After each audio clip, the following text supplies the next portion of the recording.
Welcome to Sober.Coffee, a weekly coffee chat sharing experience, strength, and hope for anyone on the sober road to recovery.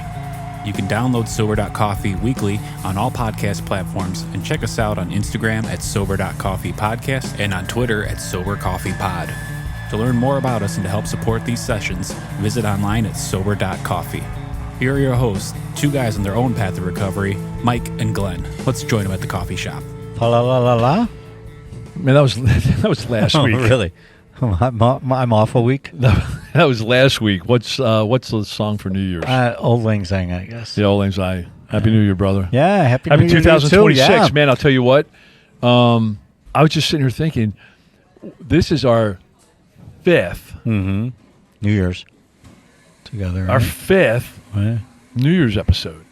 Oh. You know, I was talking to somebody the other day, and they were asking about our podcast, and we don't care about numbers. I mean, we've lost track of numbers years ago, and you know, I remember we used to track them by the minute, or Right. we would refresh the screen and like the first month or whatever, and you know. Well, like you said, you just want to make sure there's a reason to have the Well, lights part on. of it was, you know, we just want to make sure that things were plugged in, you know, and Brian's done an amazing job on that, but you know, part of it is. That's how we're wired, Right? you know, right. and you know, it's just doesn't matter. We're out here to help one person, and we find weekly that we find that one person every single week, and just we love hearing from folks. No, but man, Yeah. What do you think? How does it's a big emotional move from the holiday? You start kicking up, you know, Halloween. You know, you start thinking about taking your Christmas decorations out somewhere around the week before Thanksgiving. You start seeing them everywhere. Then you got Thanksgiving, big family holiday. Then you got all kinds of fanfare. You got Christmas Day is the big, the big event. And here we are now. And it reminds me of, I love when you say that, you need to define the now what, right? So okay, you've just had the big holiday. You've just had the moments. Now you're getting the bills. Now what? Right? yeah, you know, I know you and I differ a little bit, right? Mm-hmm. And I think the world differs, right? Right. Everybody's got their view on New Year's resolutions, right? I've heard that Right. my whole life, and you take purposefully. I love what you do. You purposely take time, unplug, and reflect, right? And it's just an amazing, it's just an amazing way to look at what you do, right? Maybe it's a scorecard, right? Mm-hmm, But maybe it's a purpose pulse check, right? Am I doing what I think I'm doing? Am I right? And people do resolutions, and I sit there and hey, you know what? When people say, hey, here's my resolutions, number one, they're aware, right? They're at least trying to focus. Right. They're at least trying, right? But resolutions usually last minutes, days, weeks, right? Right. Usually not long term. And one of the things with your sobriety and my sobriety, it's long term. Right. And so what I know is they say, well, it takes 30 days to adopt a new habit, right? Maybe if I go from brushing my teeth with my right hand to my left hand, right? Maybe, right? But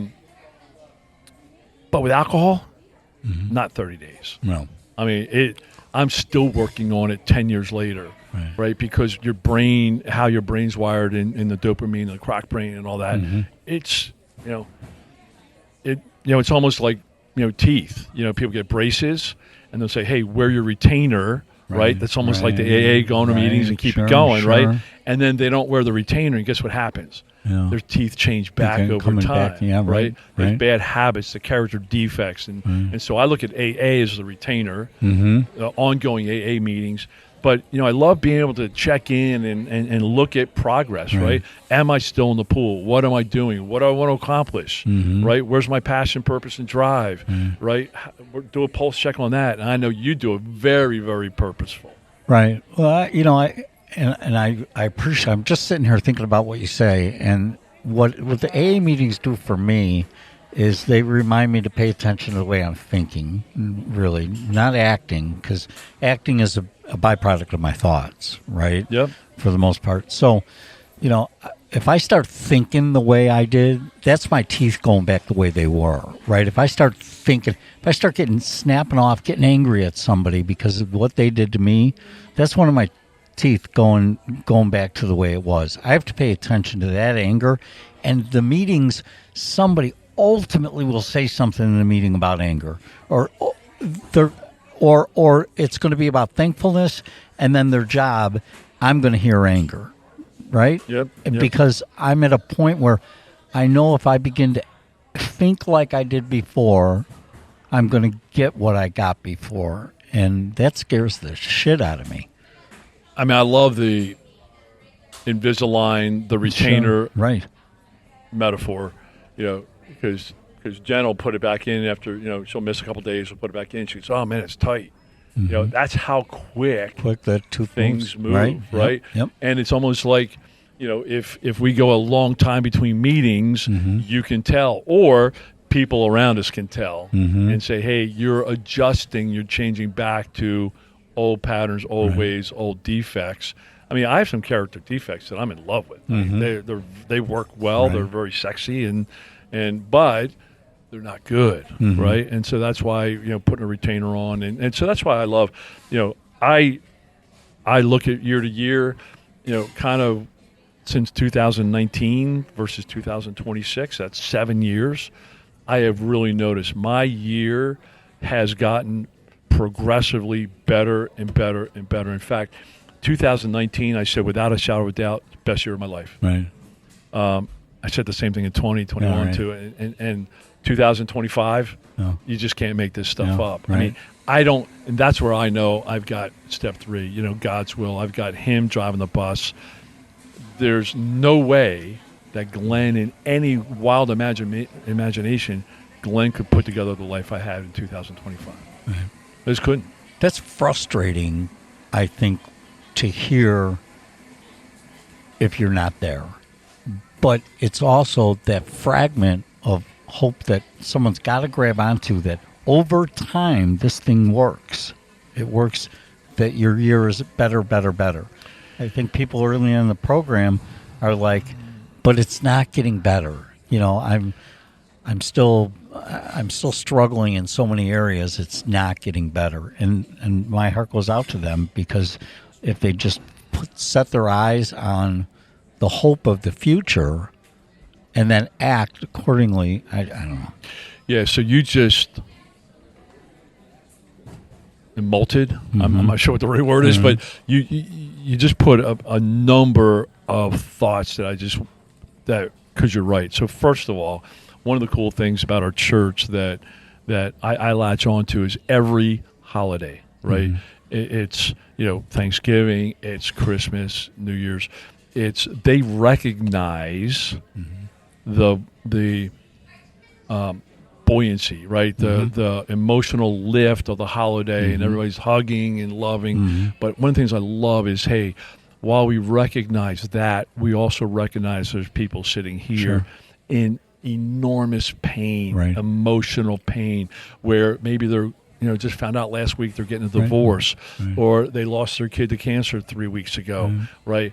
They're not enjoying the holiday, right? They had the worst year of their life in 2025, right? So I love that, and I need to be aware that while it's my best year, it could be somebody's worst year, right? So that's Glenn getting outside of himself. That's Mikey getting outside of himself. So that's one thing. Second thing I've noticed is, and we have some guys in our church group, and this is so noticeable. It's almost, I have to be nice and not say I mock them, but it's just so noticeable that they want the results, not the work. And one guy recently told me, he goes, hey, I'm jealous that you guys have all elevated and I haven't. And I said, let me ask you a basic question. Have you done what they do? And he said, well, no. Right? And I'm like, okay, is it foolishness to sit there and want what they have, like on social media, right? You see all these billionaires, quote unquote billionaires. Most of the time, they're fake private jets and everything. They rent them for half an hour for their social media shoots. That's a fact. They really do that. And so they look at the billionaires and they want the billionaire life, but they don't want to do the grind. They don't want to do the discipline. They don't want to get up at 3 a.m. and do the work, but they want that. Right. So I sit there and I'm like, okay. You live in a fantasy land. Yeah. Like, that's not how this works.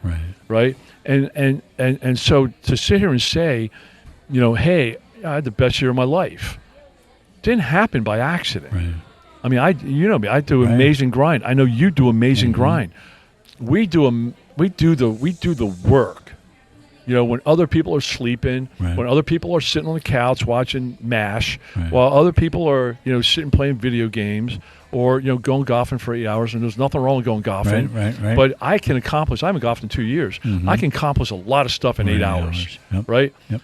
So I'm not saying golf's wrong. I'm not saying sitting watching a football game's wrong. Right? But what I'm saying is, if you want exponential growth and exponential results, you have to do exponential things, right? And I'm doing some side stuff now that's new to me, and it's outside of my pattern, and I've thrown 2 things in, right? And it's not comfortable. I don't want to do it. It's more work. It's more on the pile, right? But I know the rewards are going to come. I'm making an investment today. Here's what it is. I'm trying to tell my 2 college kids, right? And they don't listen to me because they know it all. They know the meaning of life, and I get it. I was there. I was there. I know you were. That's funny. And right, but I'm like, hey, if you do the hardest work today for 2 to 5 years, the rest of your life will be very comfortable. I said, if you screw around for the next 2 to 5 years and don't, just kind of spend all summer playing video games, the rest of your life will be very, very hard. Like, you're at a point right now, what's that term? It's not cumulative, compounding. Yes. When you invest, and you invest, $1,000 early on. Oh, what is 20? Oh my God, it's crazy. I tell them what happens. Yes. I tell them that, right? It's and then you wake up when you're 60, and you got $875,000. That's right. Right. And it's the same way with effort, right? And hey, my story's the same as yours. I'll make myself sick if I think all the time wasted drinking. Right. I mean, if you add up all the time I was in detox, like 80 plus times at 5 days each, that's over a year of my life I have sat in the hospital in detox. Right. Talk about wasted time. Yep. Right. I can't do anything about that. But what I do is something about today, and I'm just amazed at the people who want, and not do. Right. And I right now, the guys that are close and that I work with and talk to, and and have the privilege of them calling me for, I will point that out. Right. I'm like, hey, if you want what I have, spend a week with me. Right. But hold on a second. That's right. But hold on a second. The line in the how it works is, if you want what we have and are willing to go to any length to get it, then you are ready to take certain steps. You that willingness has to be there. And I guess it goes back to me empathetically talking to that person who's not having the best year yet, right, of their life. Find somebody who's got what you want and be willing to do anything to get there, and there's hardly anything you can't accomplish if that's your foundation. Yeah, I love, man. I just love how you dial in, you attach, and you just bring simplicity to a convo at any length. And I see people on social media that mock AA, mock the people in AA, and I get it. I view that as a whatever. Right. I actually feel sorry for them. Yeah. Because they don't understand. They can't get out of their own ego, or they can't get their head out of their ass where they're willing to go to any length. Right. They go to a length that is comfortable for them, and it doesn't work. Right. It's at any length, and I think that is underlying. And if you want a better year, if you want a better life, then be willing. You have to be willing to go to any length. No. I mean, look at us on this podcast. We have not missed an episode in 5 years, and it's funny. We're ranked in the top. Whatever. Not because we're good, right? Only because we keep posting, right? You know. But hey, does that say a lot? It says a lot. Yeah. You know, because there's times when you don't feel like coming. Right. There's times when I don't feel like coming. You know, 4:30 in the morning on a Saturday morning after a tough week, nobody feels like coming. Right. You know, but that's part of the at any length. Right.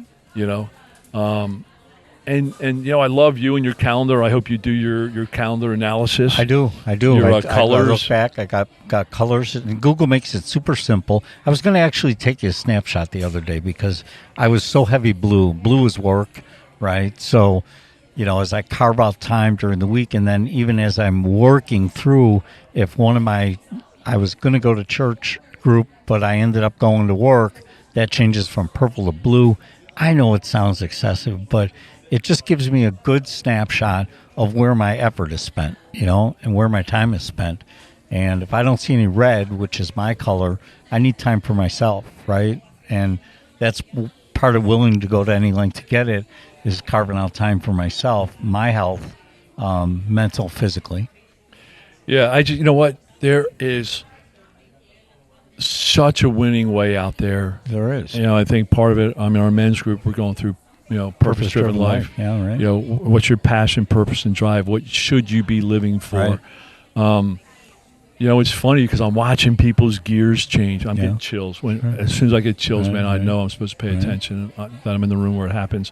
But I got guys that are saying, you know, this material stuff, it's not what's important. Right? And I love watching that. I mean, hey, there's nobody that loved flying the corporate jet better than I did, but I could care less. Yeah, right. You know, and it's more, you know, I get the most out of spending time with somebody and seeing them win. You know, whether it's family, whether it's friends, whether it's people at work, or most importantly, whether it's people in AA and on the sober or church path. Yep. Makes all the difference in the world. And so I hope people just take it for what it is. So what does your 2026 look like? Yeah, you know, I think... What's new? I came into 2025 wanting to do more of what I was doing, right? So to go deeper, a deeper dive. I think that was mine also. Right. But I shifted gears a little bit. Wait, did you say 24 or 25? 24 into 25. Yep. And now in 26, I want to go back. So there was a give and take. I had to give up some things to gain some things, right? So some things I really liked doing in 24, I gave up in 25. I want to grab those back in 26, right? So because I needed 25 to rebuild specifically my spiritual foundation, right? I really wanted to get a good grip on my spiritual foundation, make some corrective actions to my activities throughout the course of a day, and dive into a couple things, you know, take a deeper dive into some things. And so I had to give something up. I couldn't find room to do that. And then, for example, writing about AA or going to, you know, I sacrificed some meeting time for my spiritual, right? There's only so much pie in the pie, you know. So 26, going back to some of the things that I get pleasure and a sense of achievement out of, things like writing, things like spending time, more intentional time with the people I love, and that is a big gamut.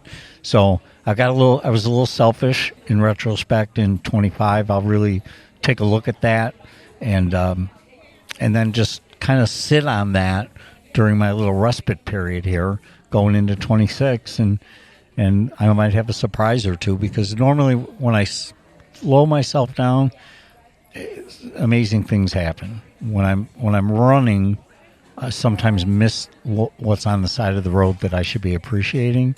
When I slow down, I can say, So I don't know what's going to transpose or in the next week or so, but I'm feeling pretty good about 26. How about you?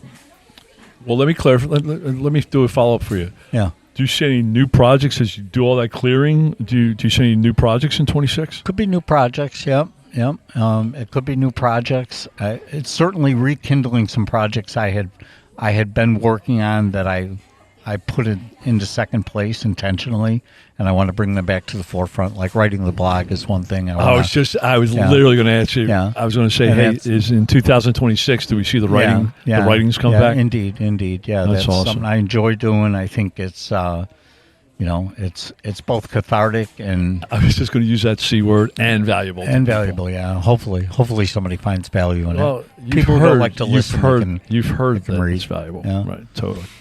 How about you? Talk to me. You know what? I know you do your tapestry in September, so that's kind of your reset. No, it's really not my.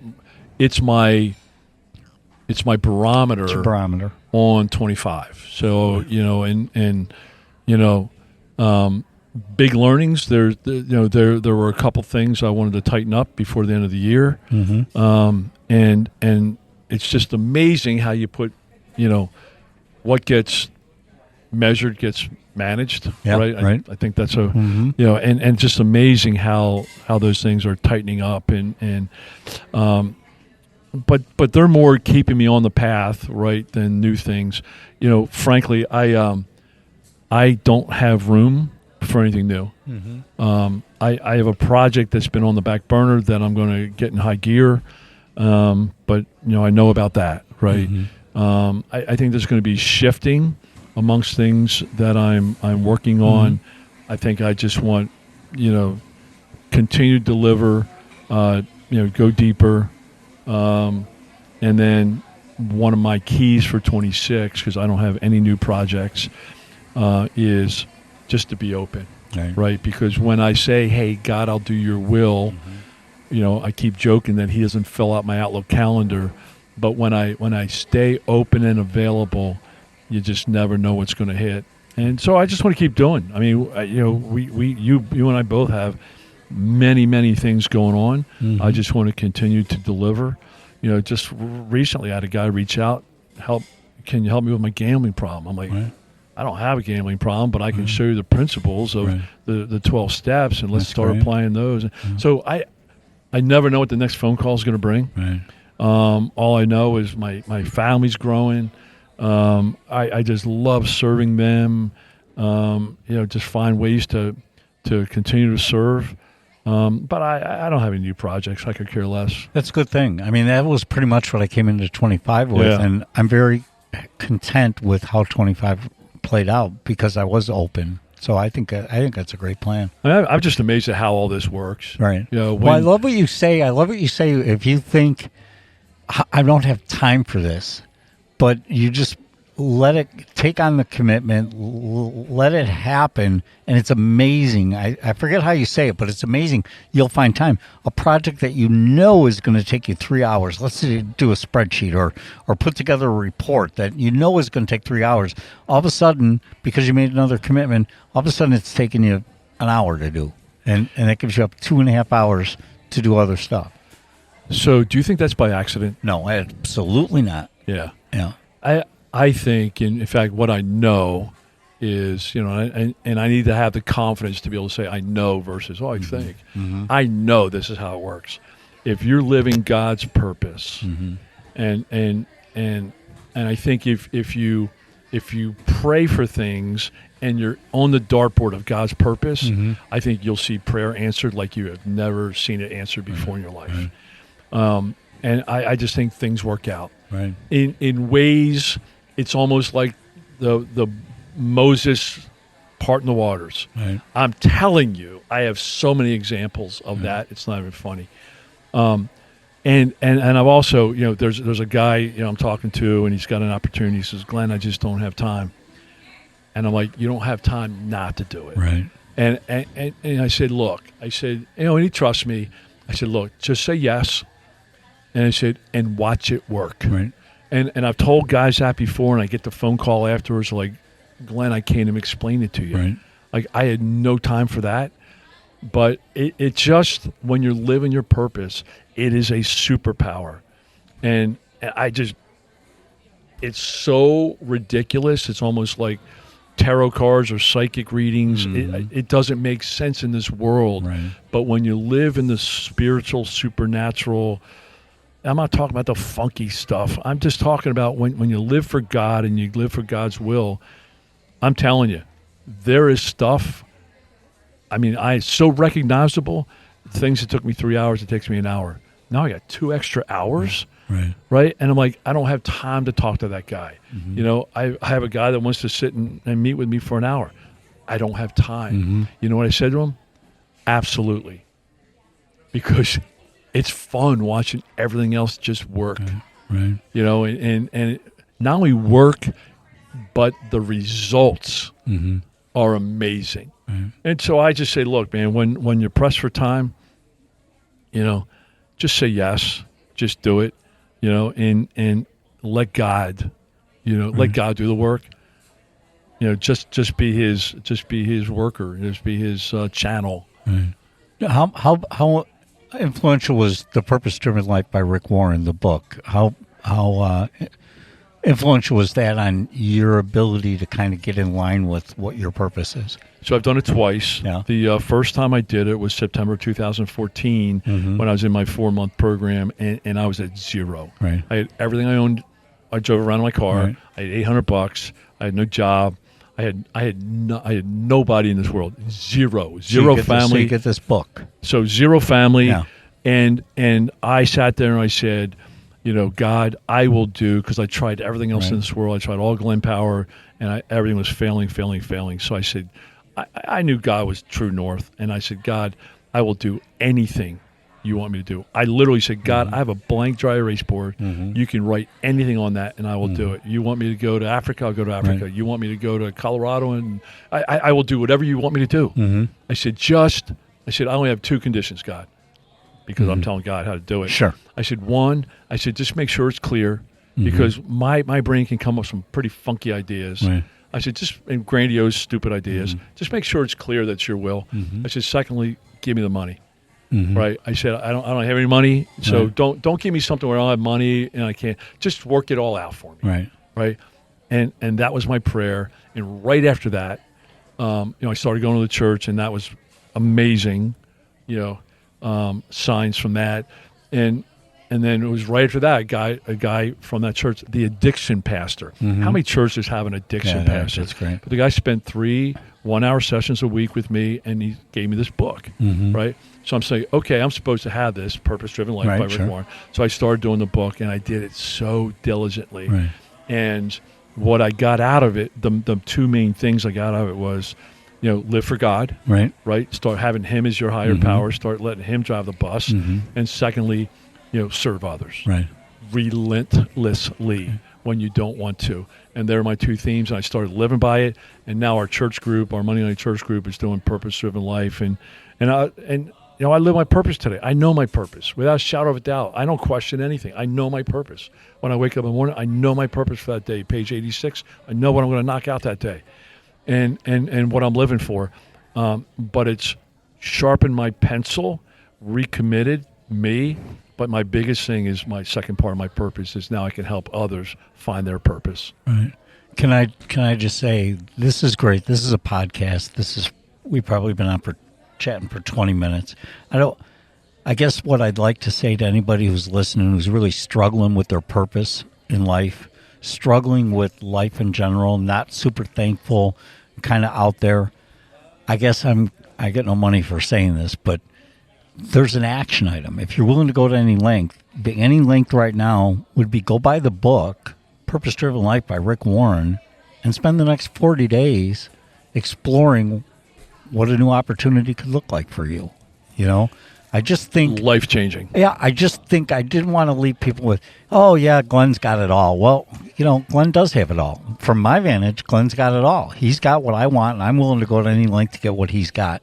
And part of him doing the work was doing the Purpose-Driven Life book by Rick Warren. So I'd be a strong advocate if you want to what Glenn has, then do what Glenn does.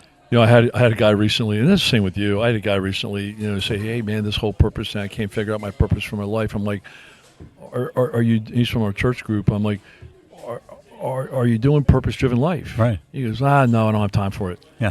Right. Like, dude, come on, man. Right. That's all I'm saying. I mean, it's Give just it a like, shot. I mean, you don't learn how to swim unless you dive in the pool, and you don't learn how to swim if you're in the shallow end. Right. Get in the deep end. Right. Get in the deep end with other guys that are swimming. And go deep. Yeah, you're going to figure it out. You know what? And there's going to be times you're going to swallow water. Right. It's like that song "Swim." Brian's song "Swim." Mm-hmm. It's like, hey, man, there's going to be time the water suck and you're swallowing the seawater, man. Right. Just keep swimming. Yep. So, man, 2026. You know what? I have no idea what this year's going to have. I don't really care. I just live it day at a time, and it adds up. It does. It adds up to be some pretty cool shit. So, faith to fact. Love you, brother, man. Happy 2026. All right, man. Go get them. Thanks for joining us for today's coffee chat. To contact the show, email us at podcast@Sober.Coffee. If you need immediate help, the AA hotline is 800-839-1686. The National Suicide Prevention Hotline is 800-273-8255. Remember, Mike and Glenn are sharing their own journey on the path to recovery. Any suggestions, medical or otherwise, are their own experiences and should not be viewed as professional advice. See you next week, and remember, there is a solution. Stay safe in the city of Chicago. Beautiful city.